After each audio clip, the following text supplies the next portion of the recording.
জয় গুরু, জয় মহাদেব। আপনারা দেখছেন সনাতন জ্যোতিষ ও জীবন। আজ আমরা জানব কেন শ্রাবণ মাসকে দেবাদিদেব মহাদেবের মাস বলা হয়, কেন এই মাসে শিব উপাসনা করলে ভক্তের সকল মনস্কামনা পূর্ণ হয়। আমি এই ভিডিওতে তিনটি প্রধান কারণ এবং তার অন্তর্নিহিত তাৎপর্যের মাধ্যমে বিষয়টি আপনাদের সামনে তুলে ধরার চেষ্টা করব। নাম্বার ১, বিশ্বকে রক্ষা করার জন্যে মহাদেবের বিষ পান।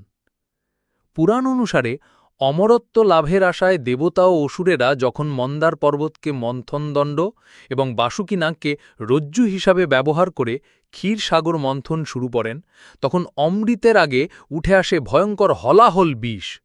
এই বিষের তীব্র জ্বালায় সমগ্র সৃষ্টি দগ্ধ হতে শুরু করে।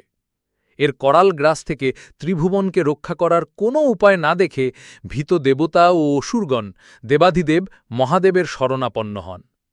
সৃষ্টিকে রক্ষা করার জন্যে ভগবান শিব নিঃস্বার্থভাবে সেই ভয়ঙ্কর হলাহল বিষ নিজ কণ্ঠে ধারণ করেন।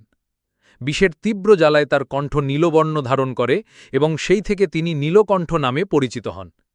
এই বিষের জ্বালা প্রশমিত করার জন্যে দেবতারা অবিরাম তার মস্তকে শীতল গঙ্গাজল ঢালতে থাকেন।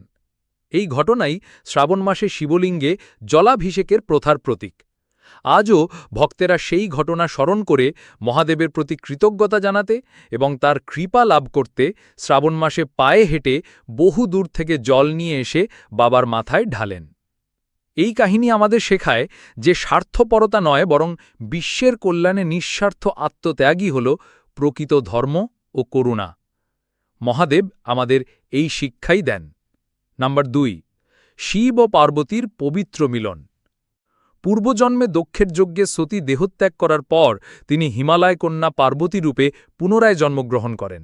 মহাদেবকে স্বামীরূপে পাওয়ার জন্যে তিনি অতি কঠোর তপস্যা শুরু করেন। দেবী পার্বতীর এই কঠোর ব্রত ও উপবাস পালনের শ্রাবণ মাসই ছিল সেই পবিত্র সময়।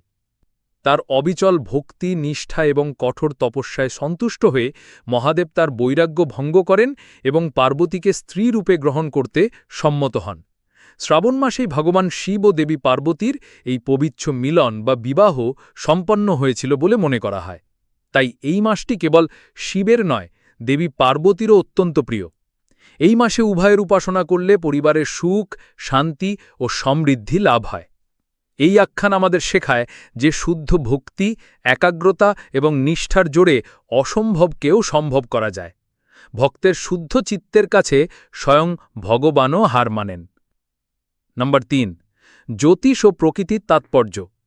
জ্যোতিষশাস্ত্র অনুসারে শ্রাবণ মাসের নামকরণ হয়েছে শ্রবণা নক্ষত্রের নাম অনুসারে। এই মাসের পূর্ণিমা তিথিকি শ্রবণা নক্ষত্রের কাছাকাছি অবস্থান করে। বৈদিক জ্যোতিষে শ্রবণা নক্ষত্রের অধিপতি হলেন স্বয়ং ভগবান বিষ্ণু, কিন্তু এই মাসটি মহাদেবের আরাধনার জন্য শ্রেষ্ঠ বলে মনে করা হয়।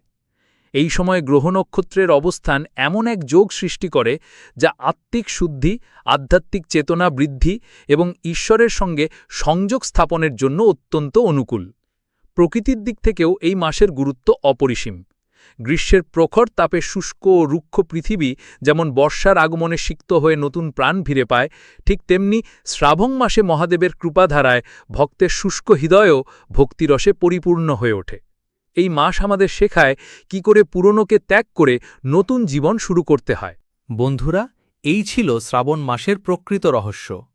এটি শুধু পৌরাণিক কাহিনী বা লোকবিশ্বাসের বিষয় নয়, বরং এর সাথে প্রকৃতি, জ্যোতিষশাস্ত্র এবং গভীর আধ্যাত্মিক তাৎপর্য জড়িয়ে আছে।